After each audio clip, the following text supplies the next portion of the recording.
Okay, I can't talk about the deal yet. There we go. Hi, everyone. Matthew Walters here. Hi, everybody. Orna Walters here. And today we're going to share with you how to transform your relationship with love and money. So it seems to be the hot topics for everybody. Not only love in the general sense, but really creating lasting, soul satisfying love. That's right. And really, what do couples fight the most about? Money, right? Yeah. We all fight about money. We all manage money differently. We all respond to stress about money differently. So really, we're looking at how do we manage both of these things? Maybe you have a belief that says, I can't have money and have love at the same time. Yeah. And if you're limiting yourself, right? I mean, we're all raised with limiting beliefs because a lot of us are raised with the point of view of the world, and then we take those on as our own, and we don't even know where they came from anymore, right? Like a lot of us were raised that the love of money is the root of all evil, right? That money somehow, if you have a lot of it, you're somehow going to be a greedy person or a bad person. Or if you come into a lot of money, you're supposed to give it away, and if you didn't earn it. And a lot of people have the belief that earning money is hard work, right? So, and especially if you're a spiritual person, right? That yeah, you can't be a spiritual person and also have money, right? That you have to give it all in service in some way, or you have to take a vow of poverty of some kind. So there's a lot of ways in which our subconscious beliefs affect our ability to create money in our lives. And therefore also to create the love that we want. We know a lot of people that are very spiritual, doing a lot of personal growth work on themselves, and particularly a lot of women.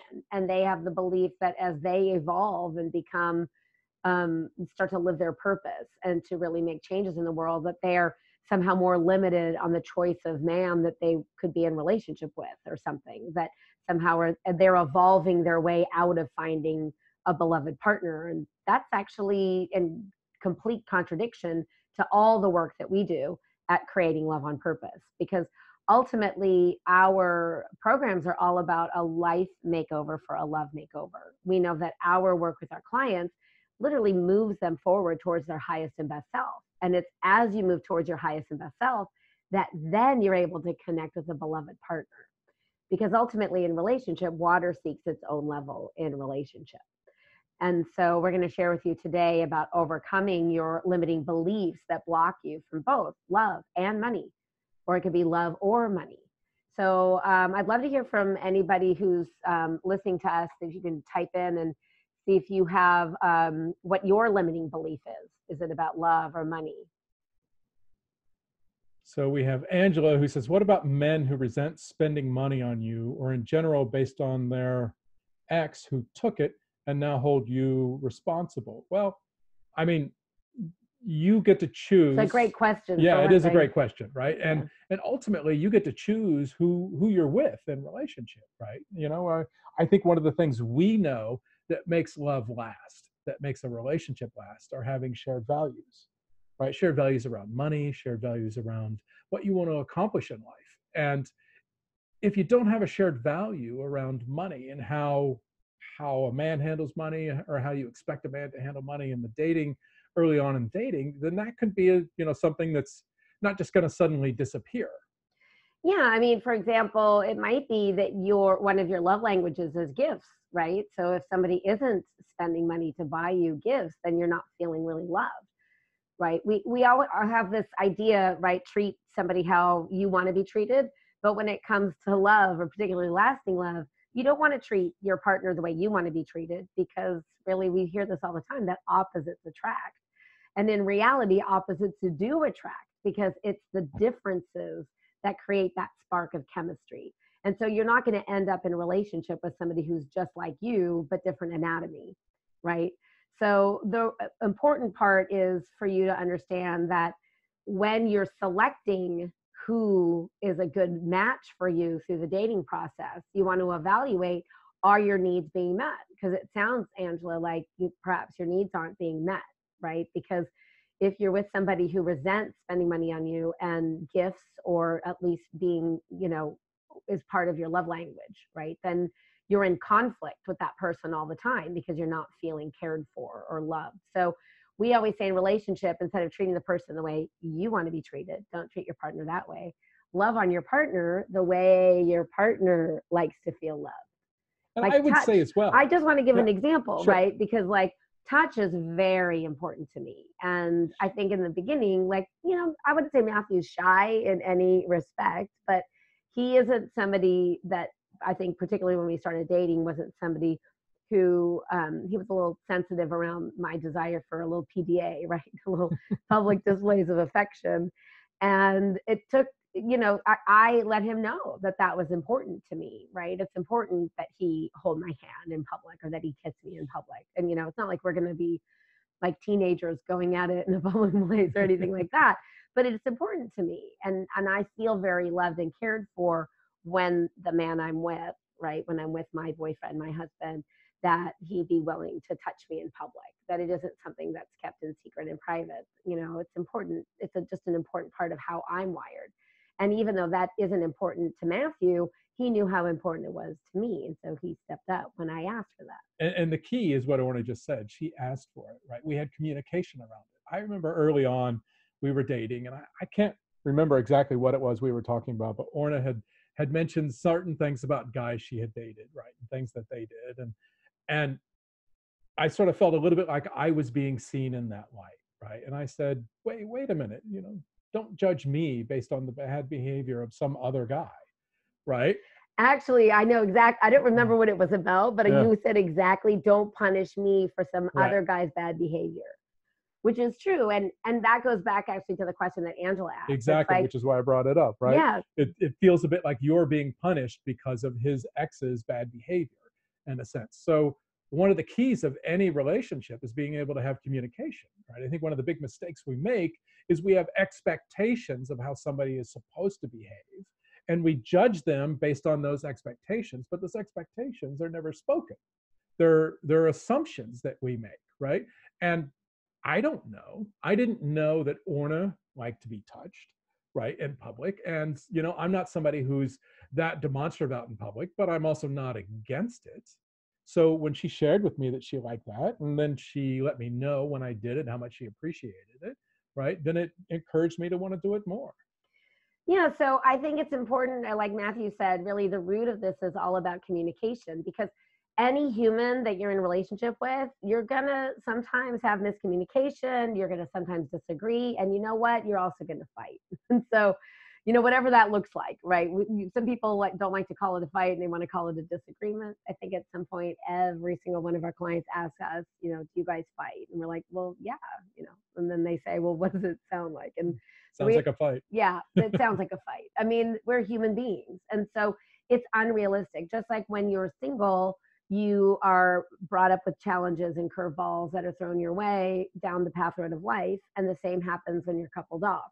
So one of the biggest mistakes that people make is, particularly when they're looking for lasting love, is they jump in before they really know the person, right? They jump in because of all the feelings. And one of the limiting beliefs around love that's pervasive is this idea that when you meet this mythical right person, that you won't have any problems, which is unrealistic. You will always have problems. If you've ever watched that show on the CW, it's a Crazy Ex-Girlfriend. The show's over now. It was one of my favorites, and they burst into song. And at one point in the show, she got together with the guy who was the ex-boyfriend that she'd been pining for, and they sing this song about, we'll never have problems again, and it's like they're singing this unrealistic expectation of there's never going to be problems now that they're together. And that's just not true. Your selection process has to be how you move through issues that show up, because issues will show up with anybody. And so one of the biggest mistakes people make is to date backwards, because they're giving the benefit of the doubt to a stranger. And then once you're in a relationship, then they take off the rose-colored glasses and start to be critical of their partner.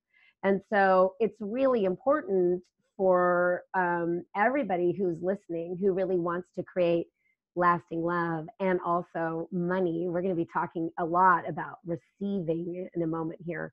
But I think this is the key, right? How we receive anything is really how we receive everything. Yeah, exactly. And I was, because Angela made another comment, it said he's insinuating it's what women expect from him, right? And I was going to comment on that. And then Jennifer very wisely said, I think what they said is the key is communication, right? So somebody can only infer or somebody can only imply because we're not having clear communication, right? And so if you think somebody's insinuating something, there's no reason why you can't just straight up ask. So what I hear you saying is this, is that what you mean? Is Right? that correct? Is that correct? Yeah. Right? And does that apply to me? I mean, what do you think? How do you think about that? Right? So there shouldn't be things that we're afraid to talk about. Right? That's the thing about relationship, right? We want to relate to somebody. We want to be loved for who we really are. We want to connect and be seen and be heard and all of that. And yet we're afraid to talk about things. We're afraid to just bring things up out into the light and discuss them. And so, you know, just bringing this idea of communication full circle, it's like we have to be able to talk about things. We have to be able to ask for what we want, and then notice how the other person responds, because that's all the information you need. Yeah, and from that place, you can really evaluate, is this a match for me, right? So, you know, we don't know more about your situation, and we're going to move on because we have a lot we want to share today. But I think it's important for you to understand that nobody comes with mind reading powers. And everybody's allowed to have, you know, a bad day or a bad, you know, experience in their past. But if they're constantly triggered from the past and you feel like you're paying for the mistakes and the behavior of somebody else, then, you know, maybe it's time for you to evaluate in a whole nother way, as long as you've communicated and made your request. Because communicating only matters when you evaluate the other person's response. I'll tell you something I think is really important. Most people judge the success of their communication by the response of the other person. And that's not a great way to evaluate your own communication. So the best way to evaluate the success of your communication is by how authentic you can be. So when you can be truly authentic, that is all you need to do. From that place, you get to sort of evaluate how the person responds to you, because authenticity holds a very high vibration. And when the other person accepts your invitation to be at that high level of authenticity, now you have that emotional connection that you really desire to have with that person. And if they're not able to meet you there again and again and again, then it's time to evaluate the capacity of the other person, because that person may not be a good match, or may not be capable to deliver what you need, and your needs must be met. You know, one of the things that I think is really important in intimate relationship, and it comes around to money as well, we'll circle back to that, but in intimate relationship, it's important that your needs are met, because they're not negotiable, but your wants are completely negotiable. So wants are negotiable, but needs are not. And when you really boil it down to what you need, because we don't all need the same things. I think sometimes a lot of our clients make this big laundry list of things that they think they need. And it's actually shouldn't be this long, lengthy list. It's not like you're plugging all the loopholes, right? So, but the way you feel loved is certainly a need. And we have a fancy way to be able to determine that, which we're going to be doing, actually. That's right. We're going to be looking at what we call your heart archetype in our upcoming retreat. So I just want to say really quick how that comes back around to money, because when you make a budget, we're always looking at our needs first when it comes to money. It becomes really obvious. So if you apply the same thing to your intimate relationship around love, between wants and needs, right? Because you know, when you're going to make your budget, the first thing you're going to look at is your home, your mortgage, or your rent payment, right? Do you have a roof over your head? And can you put food on the table, right? So those are your foundational pieces. You need those things, right? You might need a new dishwasher, and you might need to save up for it, right? Or a new washing machine, you might need to save up for it. But what you need are those things you absolutely positively can't go without.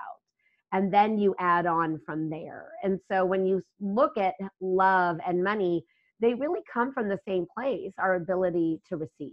Yeah, and I think one of the reasons why we wanted to talk about love and money together is because these are the two things in life that we tend to put the most sort of mystery and magic onto, as if, you know, wishing and hoping and visualizing is all we ever need to do. Right? I mean, we have all the language around money, which is, oops, I slipped and fell in love, right? Or love shows up when we least expect it. All what we call. That's funny. You said money. You said we have all the languaging when it comes to money, and then you used all the love examples. That's funny. And then I got confused. And so that means other people are confused. That's So okay. yeah, so let's talk about the myths of love, right? Yeah. So I slipped and fell in love, right? Love comes when you least expect it. All the myths that we have around love, and that's always been our bigger mission, is to talk about that. But these myths happen with money too, especially with The Secret and all the different programs out there about how to manifest money, right? Now, certainly you have to have a mindset, you have to have a belief system that allows money to flow to you. But the other thing, and this is That's just not like, enough. it's not enough, right? This is just like love and relationship. It's not enough that you have a clear picture of the person, right? And you sit and you visualize and you hope and you dream that this person shows Or up. maybe you have a hankering for a particular person, which clouds out and fuzzes out any other opportunity, even though he's taken or he's already told you he's not interested or he just works down the hall and you've never spoken with him. Exactly. So however you're doing it, right? These things are helpful, right? Looking at our mindset, looking at our beliefs, getting clear on what we want. But the other thing that's really important when it comes to love and money is action. And consistent action over time, and consistent action despite the evidence that's showing up, right? I always love the story of, 10 feet from gold or 3 feet from gold. I'm making it much further, right? So Yeah, there's, 3 feet and I from don't know if this is an gold. apocryphal story or if it's a real story, but it's a great metaphor for how we give up when something that we want is right in front of us. It's just out of our reach and it just requires an extra step or an extra amount of effort to make that thing happen. And if you don't know the story of 3 feet from gold, I'll just say really quick, there's this, and again, I don't know if it's a mythological story at this point or if it's a real one, but there's this common told story about a guy who bought a gold mine and he got all the equipment and he was told that there would be a gold, an ore of gold in this location. And he spent a lot of money and time digging in that location and eventually gave up. And when he gave up, he sold everything back to he sold the rights to the mine and all the equipment back to the guy who originally sold him the equipment. And that guy took the equipment up there and he just dug 3 more feet and he reached the ore of gold, which was riches beyond his, what he could ever imagine. And so, the guy who gave up basically gave up 3 feet from his goal for the gold. Right. See what I did there? The goal for the gold. So the reality is if you really want something, and I'll use myself as an example, Matthew and I've been interviewed probably several thousand times, I think now over the last decade plus, on TV, on radio, on podcasts, everywhere. That one of the biggest questions that one of the most common questions that I'm asked often is people often ask me how I changed my life, because I grew up in a home filled with abuse. I paid my way, even from a kid. Like I paid to go to college myself. I paid back all the loans. I had some grant money, but I really was on my own because I really couldn't count on anybody to deliver anything for me. I couldn't count on my parents to bail me out if I got in trouble, if I needed a bill paid. My whole life, I've really paid my own way. And I really didn't learn about, how to have a great loving relationship. My parents fought like crazy most of my life, and they were quite loud. And it was a little terrifying as a kid. And so there's a lot of abuse and chaos in my childhood home. So one of the biggest questions that I'm asked is how I changed my life. And the short answer is I changed my relationship with myself. When you realize that you are the common denominator in all of your relationships, that you are responsible for how you bring things into your life. Because again, what we believe to be true is true. You are that powerful. And one of the reasons why we like to talk about the power dynamics in relationship, well, one, I think a lot of times people are baffled to see how Matthew and I work together day after day. And I think we have a nice, in a sense, like power balance, because we pass the baton back and forth. And even though every day isn't quote unquote perfect, we make it through. We make it through the big bumps and big curveballs that are thrown our way because we know we're better together. And that's really, when you're in a true soul partnership, you're better together and you can pull your resources together. We often hear about the woman behind the man. We hear a lot of stories about these very successful men who had these women who believed in them. Well, I would say that's true now when you look and see a lot of successful women in the world. there's a man behind that woman too. And there doesn't have to be anybody behind anybody, that you can really support one another to move through life together to create really a dream life.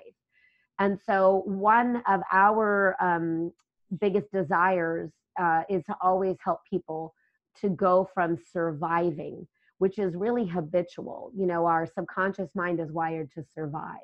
And what we want to do today is show you how you can move from just barely surviving, right? Just that survival instinct, all the way to thriving, because it's not instinctual. Surviving is instinctual, but thriving is something that's actually counterintuitive. You want to share a Exactly. little bit more about the Well, let's counterintuitiveness of thriving?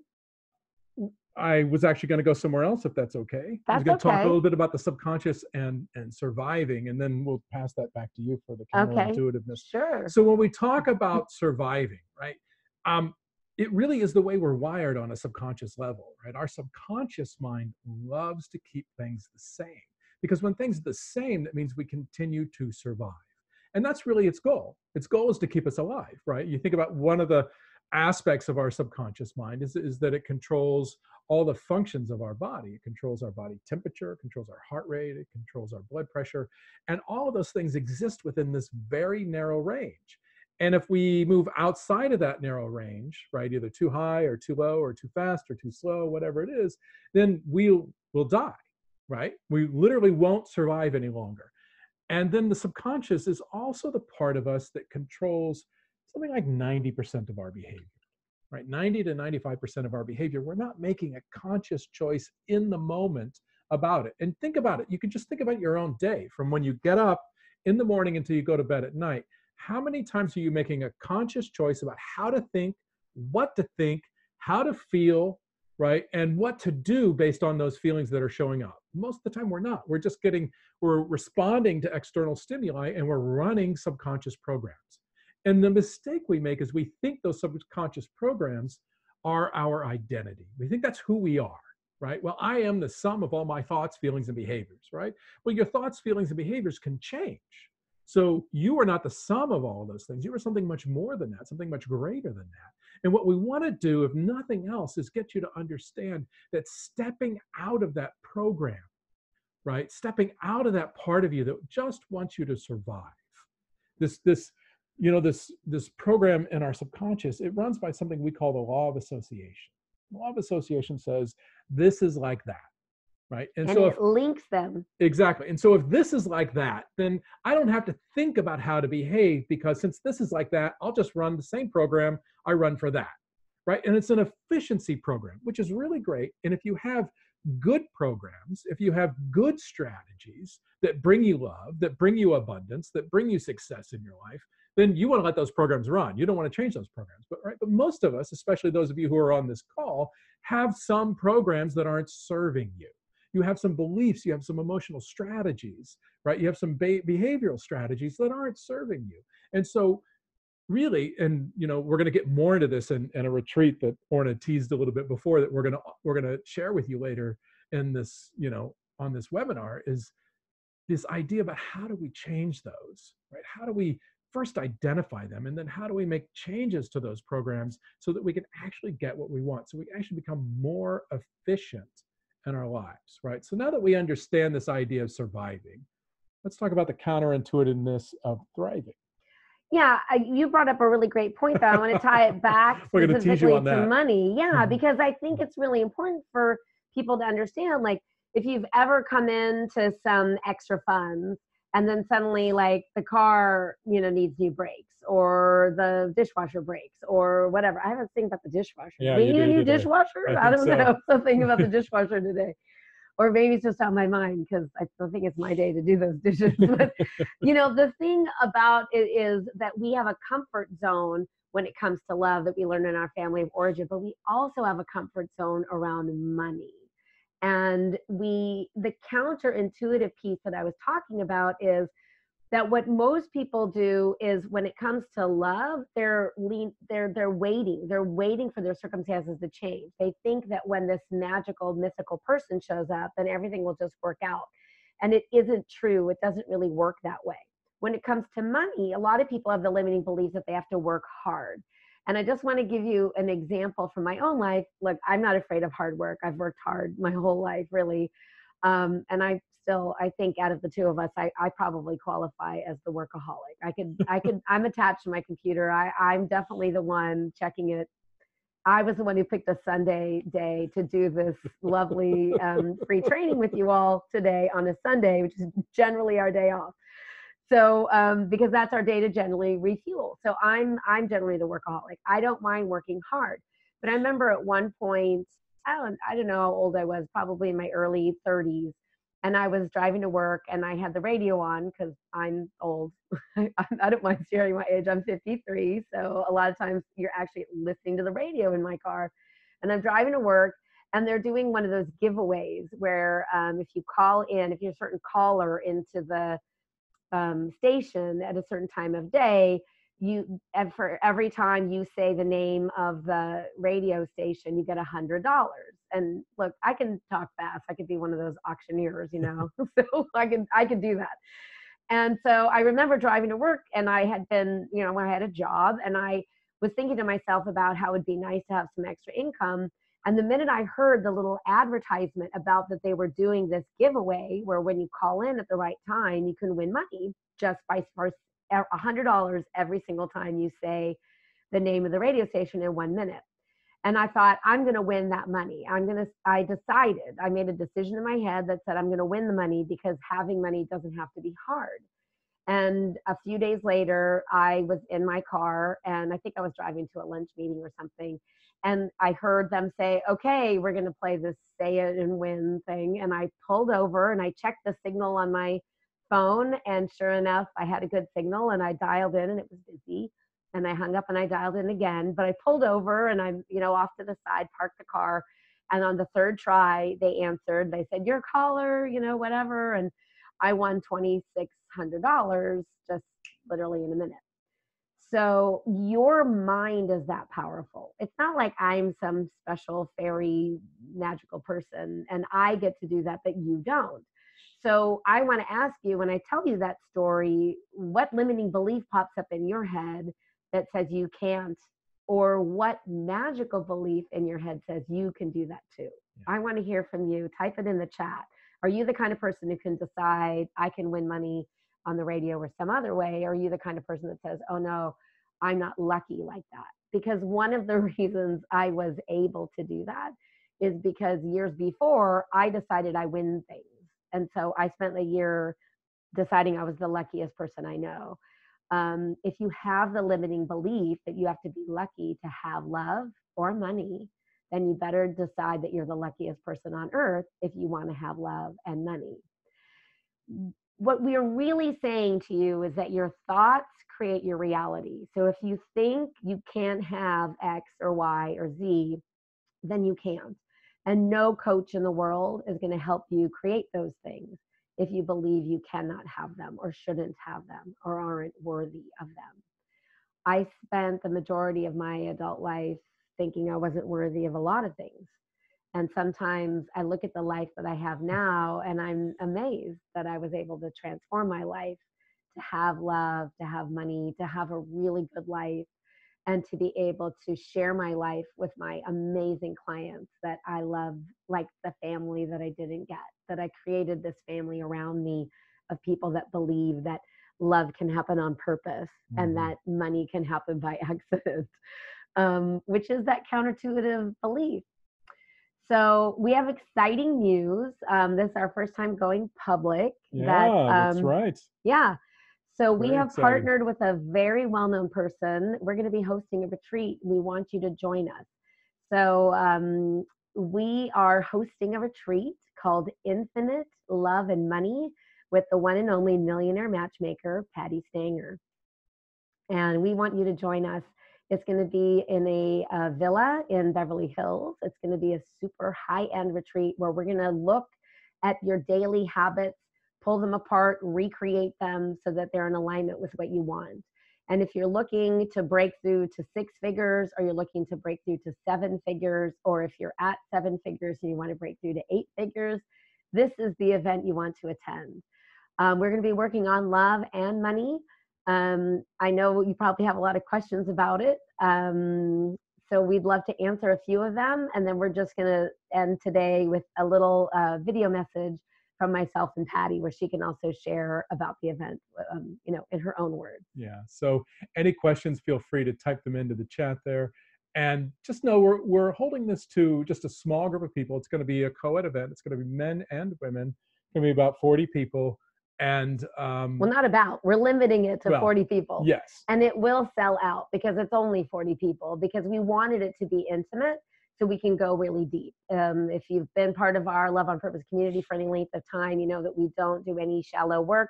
One of the reasons why we wanted to do this event with Patty Stanger is because she tells it to you straight, and we also tell it straight, but we do deep inner work.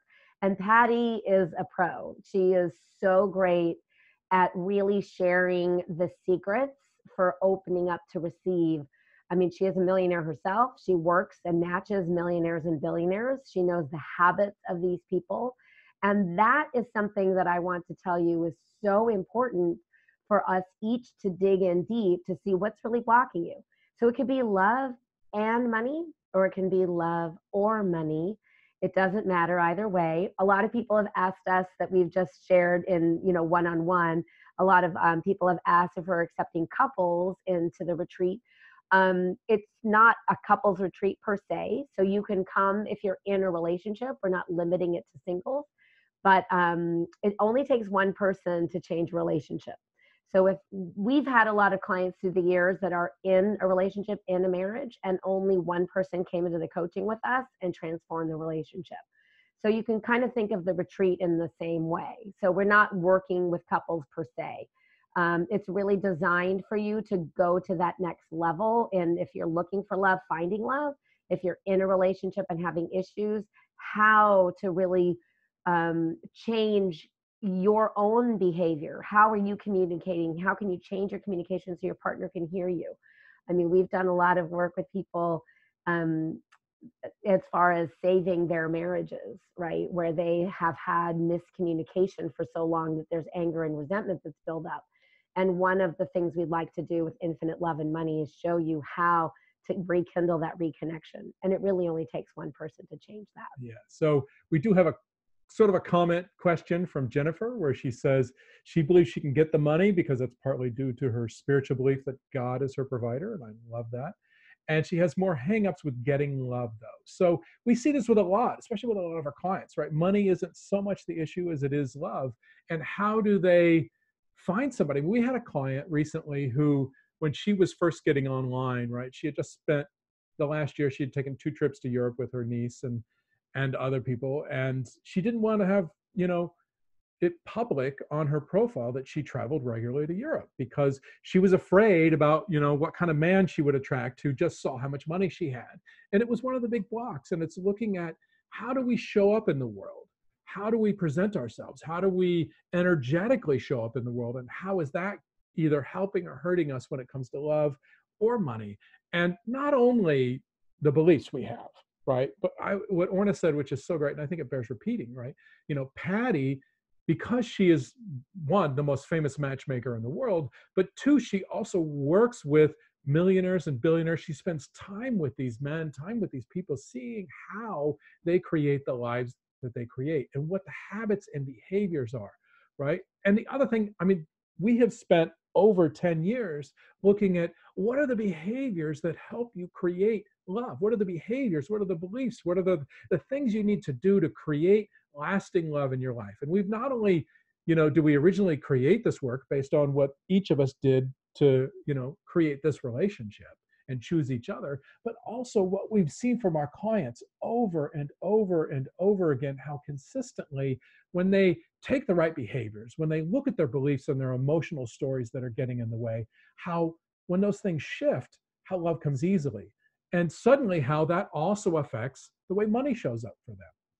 And so this receiving piece is what we're really going to be working on. And that's why the event is Infinite Love and Money. So are you really worthy of having both? Are you really worthy? Can you really expand that, way of receiving? Can you expand that, maybe it's the size of a straw, right? Can we put it in? I know it's a plastic straw. Sorry for all of you. It's green though, so we are going to reuse that.